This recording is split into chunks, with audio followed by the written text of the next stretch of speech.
It's sad to say that pancreatic cancer, despite its highly lethal nature, only attracts about 4% of cancer funding in Australia, and this is despite the fact that it's predicted to be the second biggest cause of cancer death of Australians in 10 years' time. No one really knows about the pancreas. Patients, families, and even some medical colleagues don't really know what it does. And this is actually one of the reasons we really have not made a lot of progress in regards to management of pancreatic disease. We've actually set up a whole series of investigator-led studies, and these studies incorporate every aspect of care through the patient journey for pancreatic disease to see whether that can improve their quality of life as well as their overall outcomes. With the Jreissati Family Pancreatic Centre at Epworth, there are so many aspects of research that we can look into, but for us, our passion project is really to look at cancer screening. So one of the key reasons as to why the prognosis for pancreatic cancer is so poor is that it's often diagnosed too late. Approximately 80% of patients, when they're diagnosed, aren't suitable for surgery. The only way that that is going to change is if we diagnose it earlier.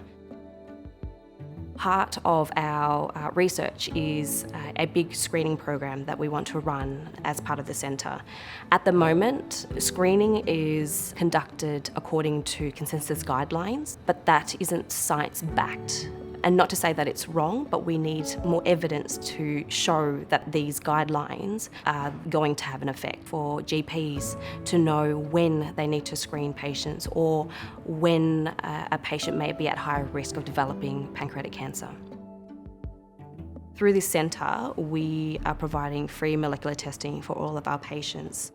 What this will do will provide us with this genomic map of what the patient's cancer is, whether they have any other mutations that we can then target with different treatment regimens and different therapies. Each of these tests can cost between $2,000 to $3,000 per test. And so for us, one of the clear goals was to provide this testing for free for our patients with pancreatic cancer so that they can benefit from that information without having to worry about the cost.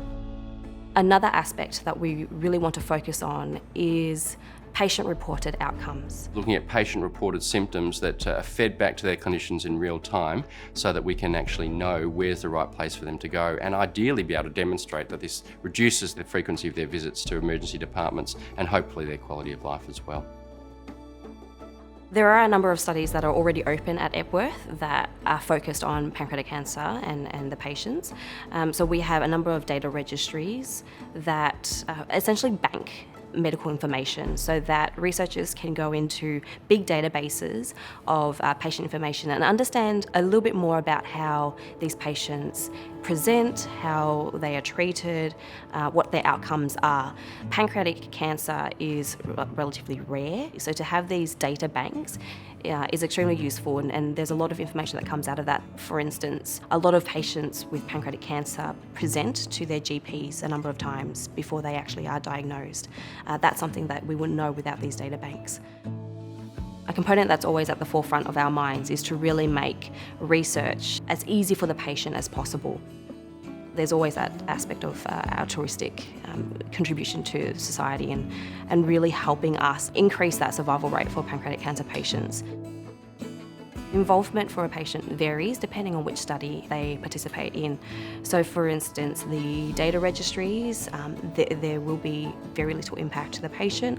We ask them for their permission to gain access to their medical records so that we can enter them into the databases. That is at the bare basic of the research, and then we can go into those screening programs that we have where we will follow the patient up for 5, 10 years.